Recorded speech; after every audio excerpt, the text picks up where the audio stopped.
Queridos, a graça e a paz, amém. Quantos sentiram a presença de Deus aqui nesse lugar? Queridos, Deus tem uma palavra para o nosso coração nessa noite, amém? Domingo passado se começou a mensagem a respeito do reino de Deus. Nós estamos dando continuidade a essa mensagem. Hoje eu quero que o Espírito Santo me ajude, como sempre, a transmitir essa palavra para o seu e o meu coração. Quero falar um pouco sobre arrependimento e o que é o reino de Deus. Amém? O texto que eu quero ler com vocês é Mateus, capítulo 3, depois Mateus, capítulo 4.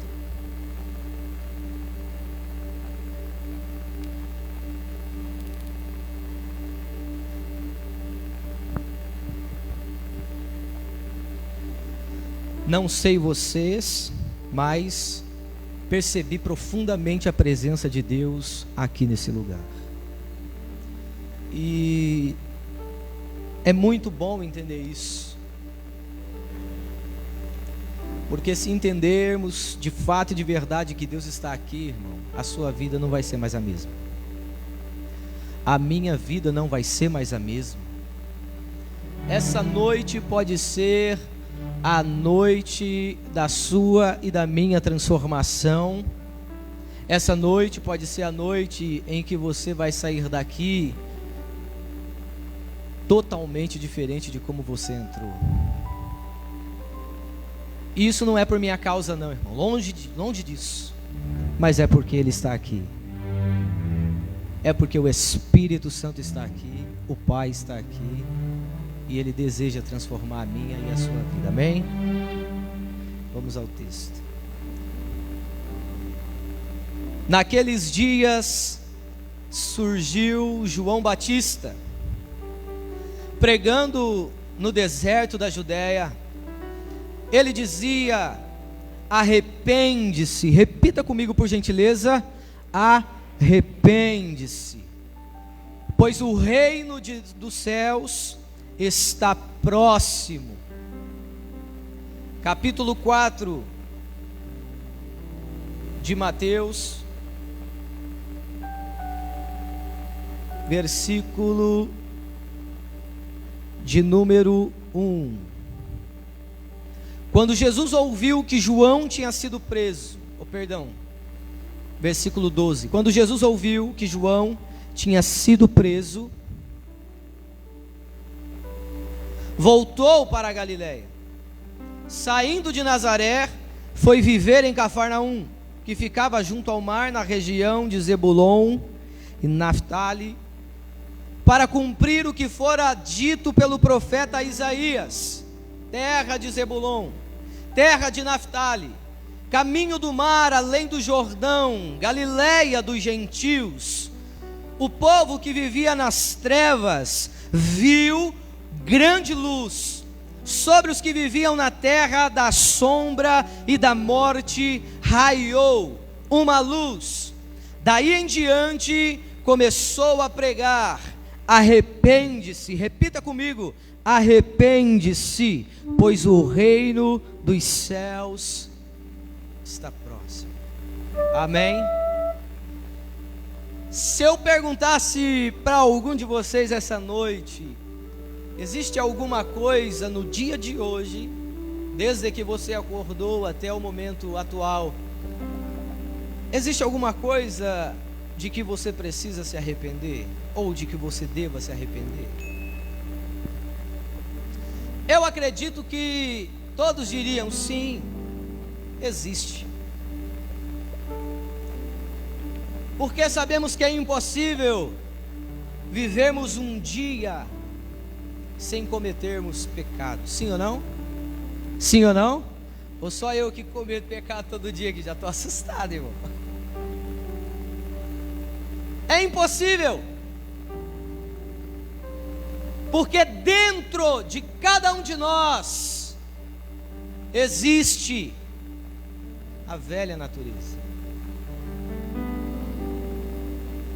Dentro de cada um de nós habita a velha natureza.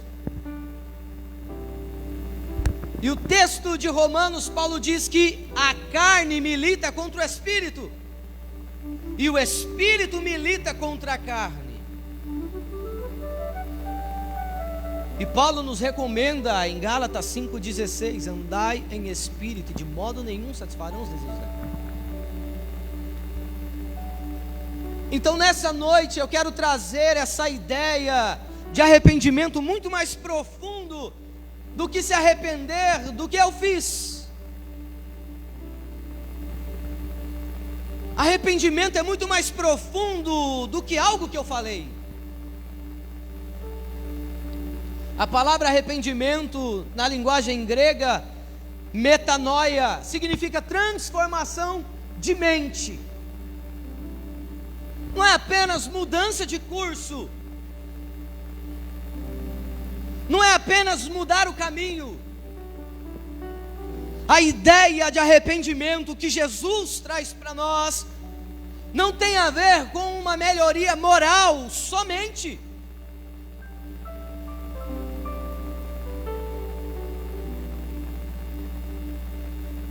Porque você pode melhorar sua moral. Se você se propor a ser um homem, uma mulher disciplinado, você pode melhorar sua moral.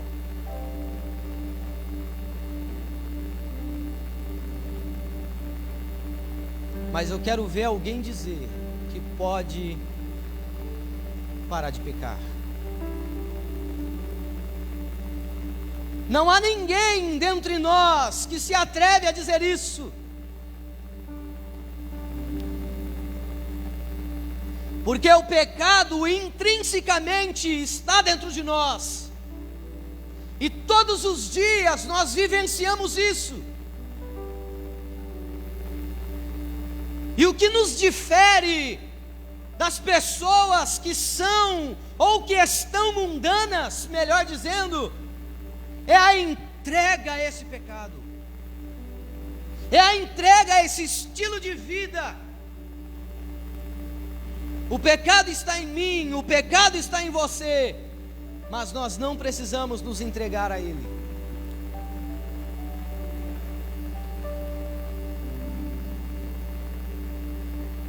Me lembro que no começo, no ano de 2011, no começo assim, que começou o processo de conversão em minha vida,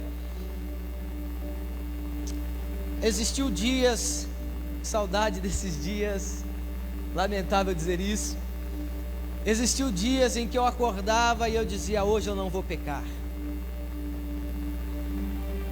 hoje eu não vou pecar, hoje eu não vou cometer pecado, hoje eu vou vigiar o tempo todo. Não demorava nada, irmão, putz, pisei na bola. Porque é impossível, irmão.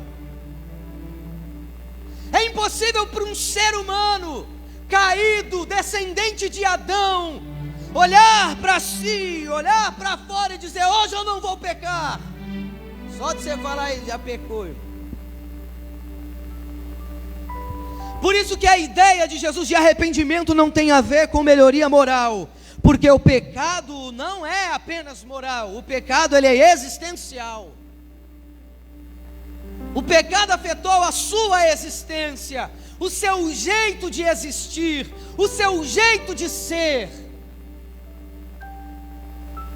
Metanoia, transformação de mente, expansão da consciência.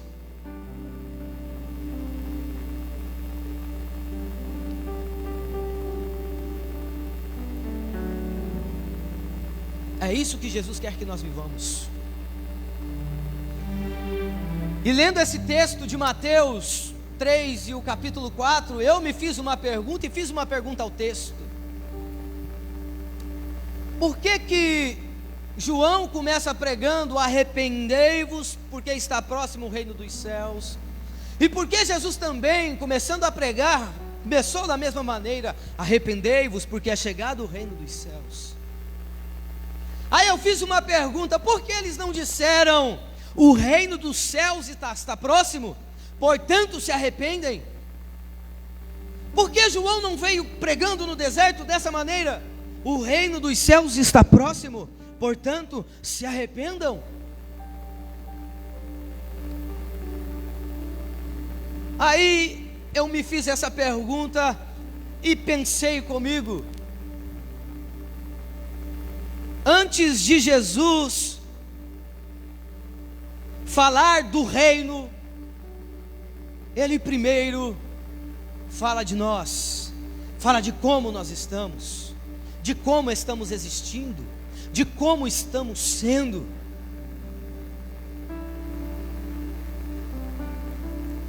Porque, queridos, a gente não peca para ser pecadores. A gente não é pecador porque pratica o pecado.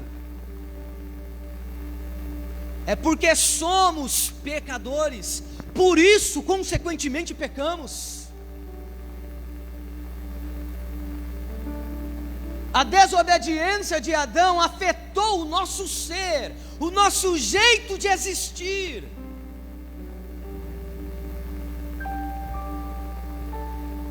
E colocou sobre os nossos ombros uma autoridade que não era para estar sobre os nossos ombros.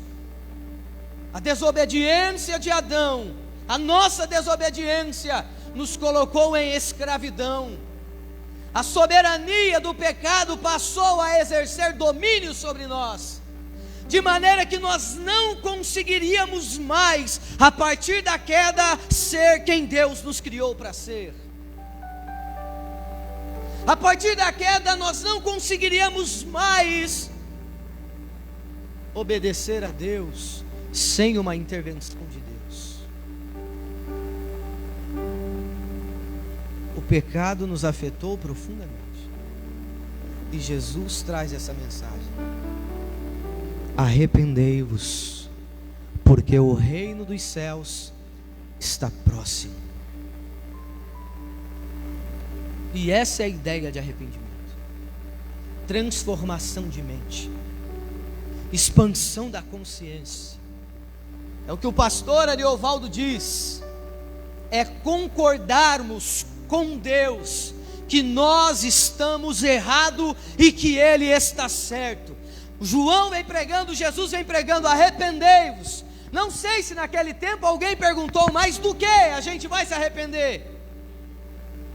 Na minha mente, se perguntasse a ele, se naquele tempo alguém fizesse essa pergunta, penso eu que Jesus diria: do jeito que vocês estão sendo, está tudo errado. A maneira como vocês estão enxergando, a maneira como vocês estão vivendo e se relacionando está errado. Arrependem-se, voltem à sua forma original. Deus não nos criou para vivermos escravizados pelo pecado. Deus não nos criou para vivermos submissos ao pecado. Ele nos criou para sermos submissos ao seu governo. Ele nos criou para estarmos debaixo de uma palavra de autoridade do seu governo, debaixo de uma palavra de vida. Eu não sei como você está essa noite. Não sei se você adentrou a porta desse templo submisso à autoridade do pecado ou submisso à autoridade do Senhor. Se você entrou aqui submisso à autoridade do pecado, eu tenho uma boa notícia: o governo de Deus está aqui e é poderoso para subjugar toda a autoridade do pecado. Arrependei-vos, transformem a sua mente.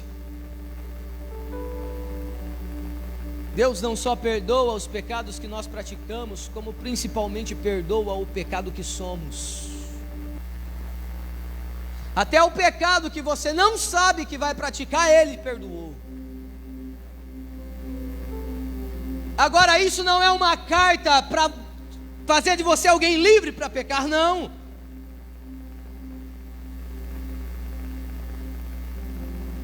Isso é uma bênção, para que nós, reconhecendo essa bênção, possamos viver livremente para a glória do nome dEle, sem ser subjugado pelo pecado.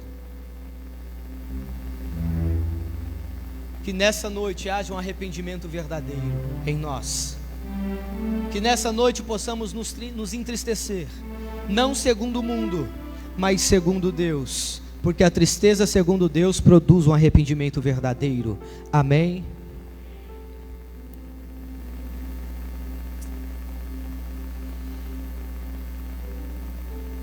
que é o reino de Deus? O reino de Deus é o governo de Deus. E esse governo, esse reino, ele é extenso.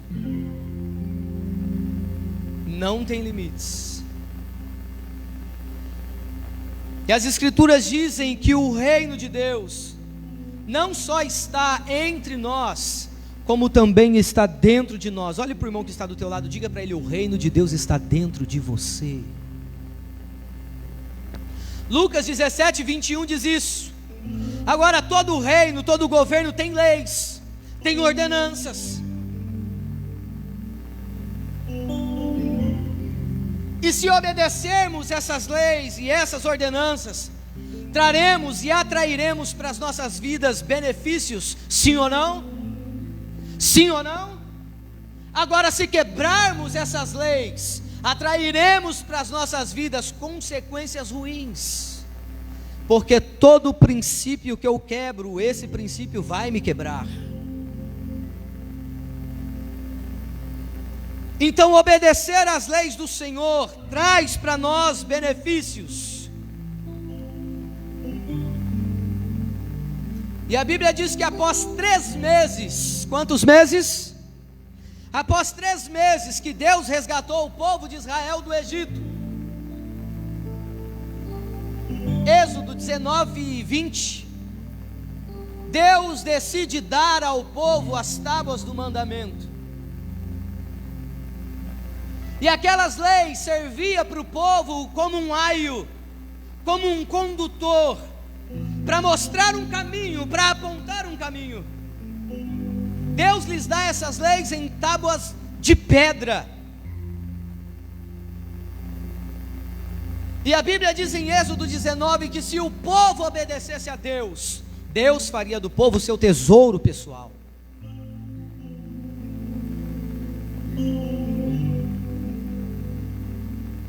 E essas leis foi dada ao povo. E o interessante de tudo isso é que essas leis estavam fora do povo, não estava dentro do povo. Tudo isso apontava para algo que Deus queria fazer. Tudo isso apontava para uma intenção de Deus para com o povo, consequentemente para conosco.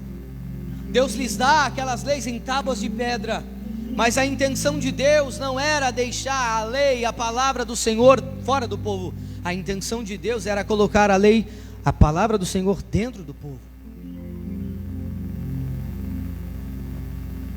Porque a palavra fora do povo, naquela época, não refreava os seus impulsos carnais.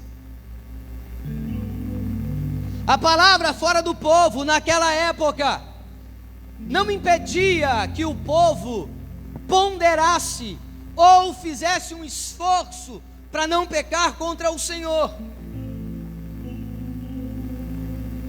Por isso eles usavam sacrifícios de animais, para se purificarem.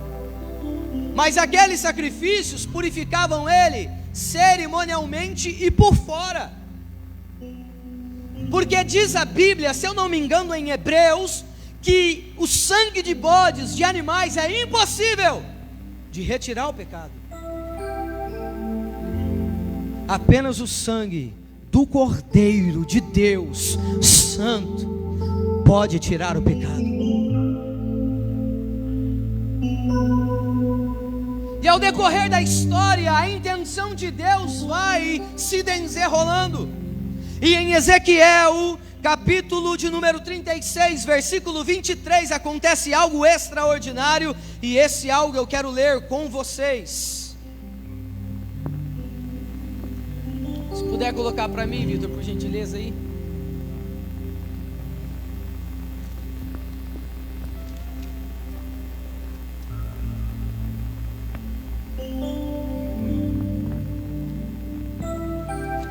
Ezequiel 36, 23. Olha o que a Bíblia vai dizer, irmãos. Mostrarei a vocês a santidade do meu nome, do meu santo nome, que foi profanado entre as nações, o nome que vocês profanaram no meio delas. Então as nações saberão que eu, o Senhor, palavra do soberano, o Senhor, quando eu me mostrar santo por meio de vocês diante dos olhos delas.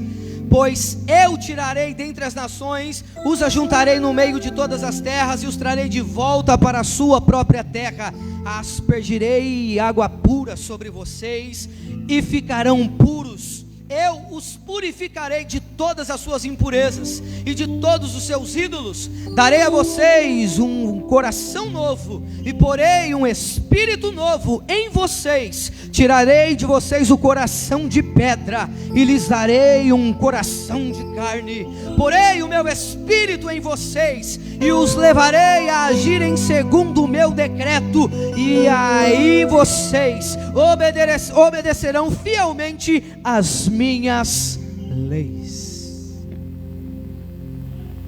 A intenção de Deus se revela. O que Deus queria fazer não é que a sua palavra ou o espírito dele estivesse fora do povo. O que Deus queria fazer é que a sua palavra, o espírito dele estivesse dentro de nós, dentro de você. E a Bíblia é clara, e só assim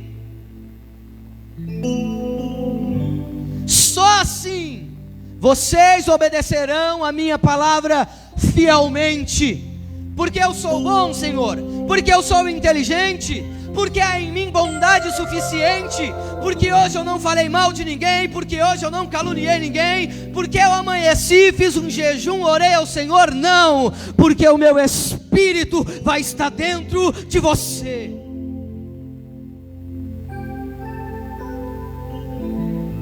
Não é sobre nós, é sobre o Espírito Santo. Está dentro de mim e está dentro de você. É sobre um coração de pedra ser removido de nós, e Deus nos dá um coração de carne, sensível à voz e à presença do eterno Espírito Santo. Não tem a ver com a nossa força ou com a nossa decisão, mas tem a ver com a decisão dele de nos fazer participantes do seu reino e de colocar sobre mim e você o Espírito dele. Essa era a intenção de Deus. Porque se a palavra do Senhor estiver fora do teu coração, você nunca vai cumprir e obedecer a palavra do Senhor. Aliás, uma das formas de não pecar contra o Senhor é exatamente guardar a sua palavra no nosso coração, como bem disse o salmista.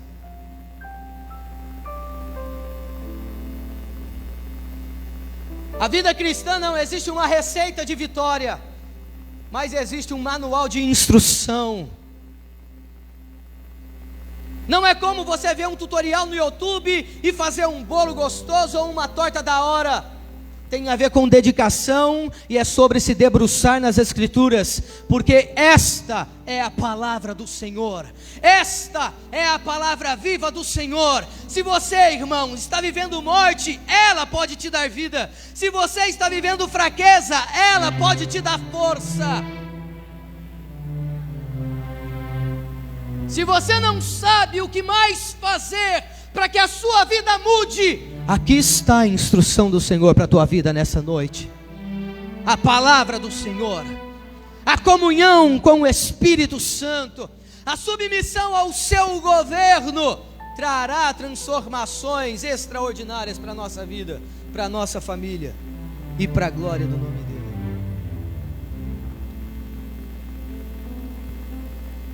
Você pode nessa noite dizer um amém? Agora, a partir desta verdade bíblica, a partir dessa verdade de sermos purificados, de termos o sangue aspergido em nós, de termos um novo coração, um coração de carne, o Espírito e a palavra está dentro de nós, e obedecermos a palavra do Senhor, agora todas as pessoas que estão ao seu redor podem saber quem Deus é. Amém?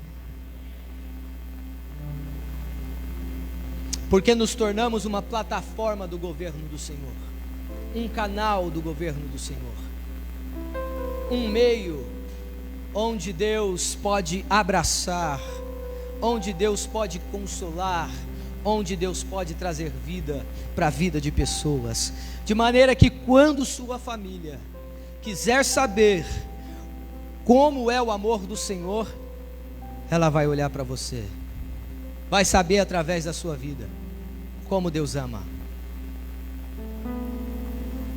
Quando alguém quiser saber o que é o perdão e como perdoar, vai olhar para você, Eduardo, pastor Eduardo. E aí eles vão saber através da sua vida como perdoar alguém.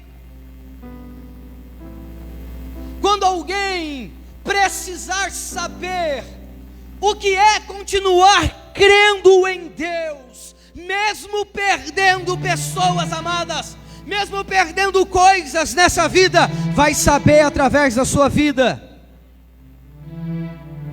Amém, Marquinhos?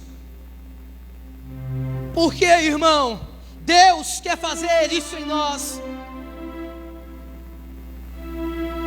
Esse é o propósito de Deus, querido. Deus não quer que você fique de fora dessa. A ideia do Senhor, o projeto do Senhor é te envolver nos propósitos dEle, é de que você participe continuamente dos propósitos dEle, de maneira que quando o mundo precisar de luz, vai olhar para a tua vida, vai olhar para a minha vida, porque você é a plataforma do governo do Senhor. Você não está mais sob a escravidão, agora você está debaixo do governo do eterno Criador de todas as coisas.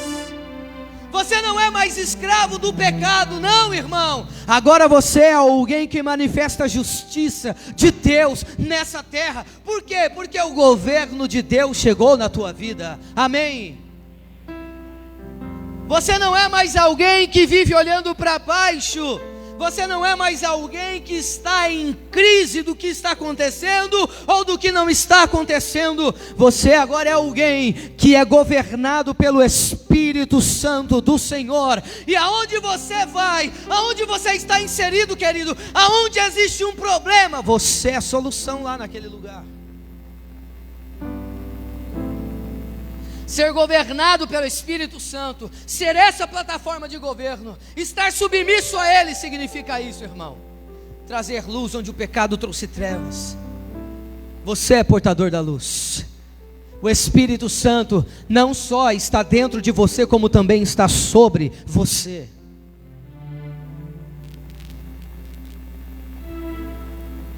Então, quando alguém precisar saber o que é misericórdia, vai saber através da sua vida, porque em você existe um coração misericordioso. Por quê? Porque você entendeu que você merecia o inferno, mas Deus demonstrou misericórdia.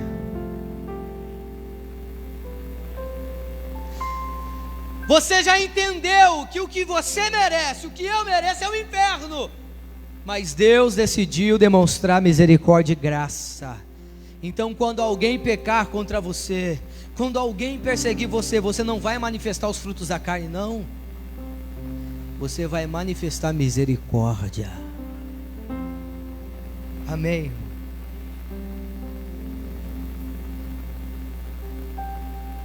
A impressão que às vezes eu tenho, digo isso por mim mesmo, é que às vezes essa é uma realidade um pouco distante de nós.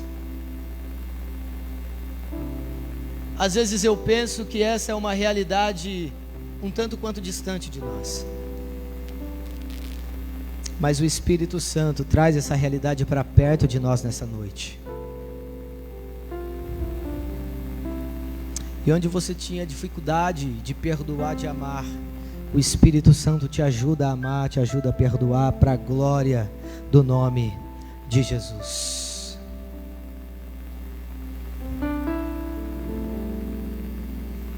Precisamos estar submissos ao governo de Deus.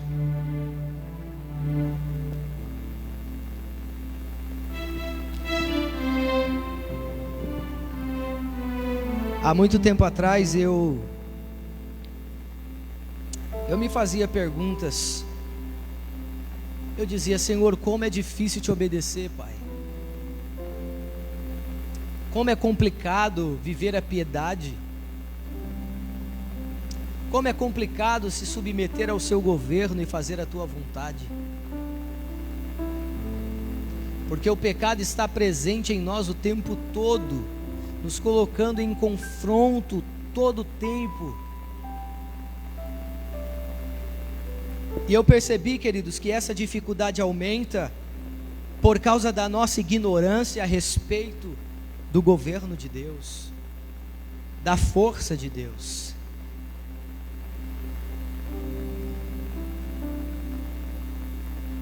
Não há em nós força para lutar contra o pecado, irmão, partindo de nós, seres humanos.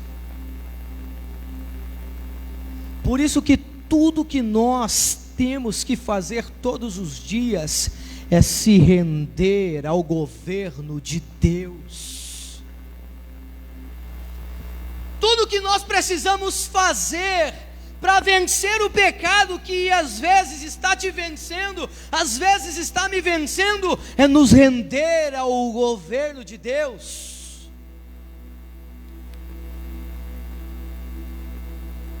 Tudo que nós precisamos fazer é se submeter.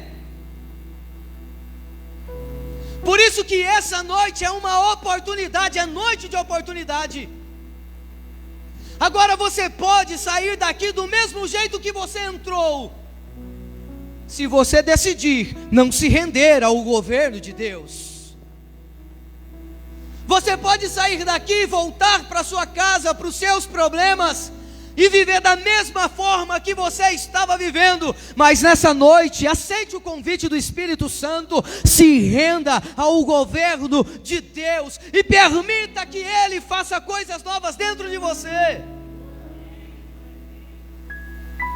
Permita que nessa noite a palavra do Senhor, de fato e de verdade, penetre até a divisão da alma e do teu espírito, e traga mudança para a tua vida que você nunca experimentou. Isso não depende de mim, depende de você, porque eu escolho me render nessa noite. Eu escolho me render nessa noite e pedir ajuda ao Espírito Santo, pedir para que Ele faça em mim aquilo que Ele deseja fazer. A Bíblia nos convida a sermos cooperadores de Deus. Então olhe para o irmão que está ao teu lado, diga para ele: não seja um obstáculo.